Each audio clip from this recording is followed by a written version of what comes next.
So from a program perspective, projects like this are interesting to me in the idea that we take this information and it becomes something that we can spread across the board in terms of different ways of allowing students to access information and consolidate information. So the idea that I found interesting was that we could really take this idea of students doing different representations of content pieces and how do we implement that with other teachers. So for me, it's about spread. It's about taking what we've got and sort of moving it to a sort of wider audience.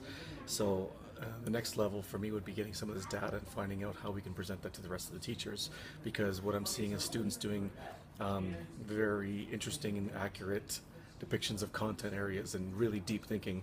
From what I've seen from the videos that I've watched, at least some teachers are saying that some students were doing things that they never thought they could do, which is the whole idea behind the arts across the curriculum, is that they can represent content areas without having to write things down necessarily.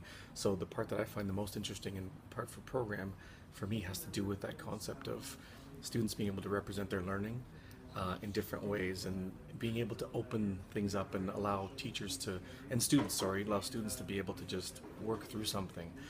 Sometimes we're so product driven that the process sometimes gets put by the wayside. So for part of the important piece for me is that idea that, allow students to work with the materials and allow them to, investigate the materials in order to find the best way to represent their learning. And then on top of that, have them, explain why they used what they used. Cool.